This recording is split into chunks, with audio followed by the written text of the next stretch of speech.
Selamat pagi jemaat Tuhan dimanapun berada pada pagi hari ini. Salam damai sejahtera bagi kita sekalian.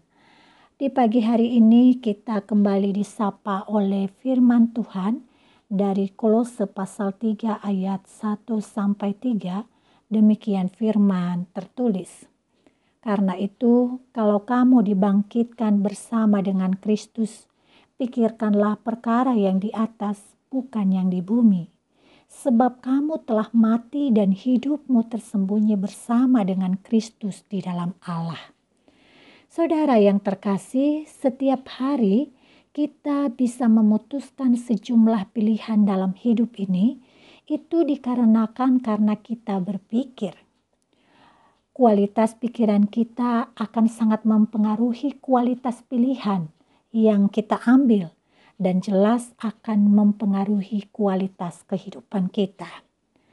Hasil dari pikiran dangkal penuh emosi akan sangat berbeda dengan pikiran panjang penuh keteduhan.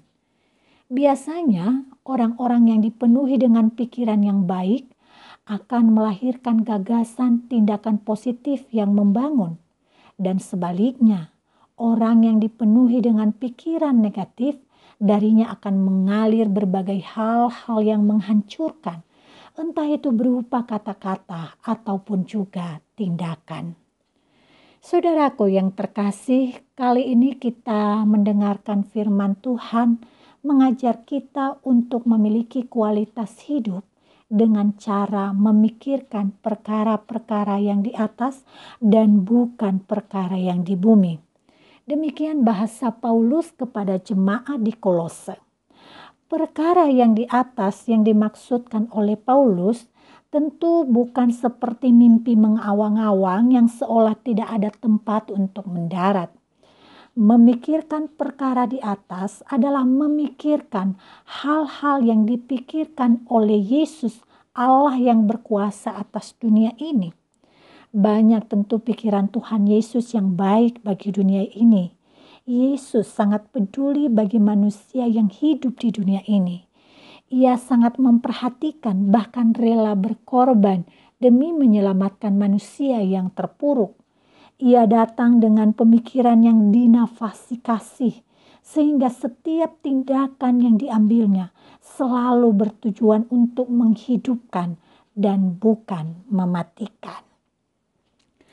Saudaraku yang terkasih, jika pikiran Yesus bagi dunia adalah penyelamatan, maka dapat disebut memikirkan perkara di atas yang dimaksudkan Paulus adalah memikirkan perkara yang dikehendaki oleh Yesus, menyatu dalam kehendak Kristus sehingga bersedia melihat penderitaan umat manusia, bersedia mendengar keluh kesah sesama, bersedia menjadi penyuara kebenaran, dan bersedia menjadi kaki tangan Tuhan Yesus untuk menolong sesama. Semua tindakan ini bermula dari hal berpikir tentang perkara yang di atas. Ya, perkara di atas yang dikehendaki Tuhan Yesus bagi semua semesta ini. Dan dalam hal ini, manusia yang mampu memikirkan perkara yang di atas hanyalah mereka yang mampu menyangkal diri dan menundukkan keegoisan diri di dalam kasih dan kepedulian Allah. Saudaraku yang terkasih, lawan dari memikirkan perkara di atas adalah memikirkan perkara di bumi. Perkara di bumi yang dimaksudkan Paulus adalah pikiran manusia yang hanya ingin memuaskan diri sendiri. Inilah pemikiran duniawi. Cilakanya, pemikiran seperti ini telah jauh masuk dalam sendi-sendi kehidupan manusia. Manusia yang memikirkan perkara di bumi saling bersaing dan tak segan-segan menjelek-jelekan sesama yang dianggapnya penghalang untuk mencapai pemenuhan keinginan dan keegoisan dirinya. Dalam pemikiran yang seperti ini, jangankan peduli kepada orang lain. Bahkan ia rela menjadikan sesamanya sebagai korban atau alat demi kepentingan dirinya semata. Saudaraku yang terkasih, sebagai manusia kita diberikan kebebasan untuk menentukan mana yang kita pilih. Paulus sendiri mengajak kita sebagai jemaat Tuhan untuk memilih memikirkan perkara yang di atas. Mengapa? Karena menurut Paulus, kita semua telah dibangkitkan bersama dengan Kristus. Bagi Paulus, orang yang percaya kepada Yesus bagaikan orang yang telah mati dan kini mengalami kebangkitan. Kebangkitan di sini tidak melulu diartikan dengan kebangkitan kelak di akhir zaman, di saat dimana kita diangkat bersama dengan Tuhan. Manusia mengalami kematian rohani di bumi ini ketika hidupnya berkancang dalam dosa dan ketika hidupnya berorientasi pada nafsu kedagingannya. Tetapi ketika ia menyambut Kristus, maka yang terjadi ia mengalami kebangkitan.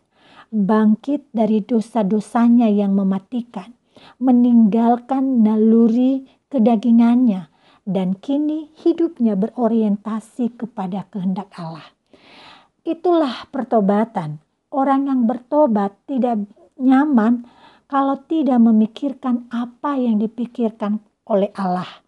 Karena orang yang bersedia mengikuti Yesus adalah orang yang bersedia meninggalkan pemikiran-pemikiran yang duniawi dan mengenakan pikiran-pikiran Kristus di dalam setiap tindakannya. Tuhan Yesus memberkati kita di sepanjang hari ini, dan kiranya semua tindakan kita dinafasi oleh pikiran Allah dan dinafasi oleh kasih Allah. Tuhan Yesus memberkati. Mari kita bersatu di dalam doa. Bapa yang baik, kami bersyukur di pagi hari ini kami diingatkan kembali untuk menentukan sikap hidup kami di sepanjang hari ini dan di sepanjang hari berikutnya. Bapa, mampukan kami untuk memilih, melakukan, dan memikirkan perkara-perkara yang di atas. Mampukan kami untuk berpartisipasi, memberikan yang terbaik, kepedulian, kasih bagi dunia ini. Banyak orang yang ada di sekitar kami, bahkan diri kami sendiri membutuhkan pertolongan Tuhan melalui uluran tangan sesama kami. Karena itu ya Tuhan, biarpun kehadiran kami juga bisa menjadi berkat bagi sesama kami. Dan biarkanlah semua tindakan yang kami ambil di sepanjang hari ini, itu bersumber dari pikiran di mana kami memikirkan perkara-perkara yang di atas. Di dalam nama Yesus Kristus kami memohon dengan sungguh. Amin.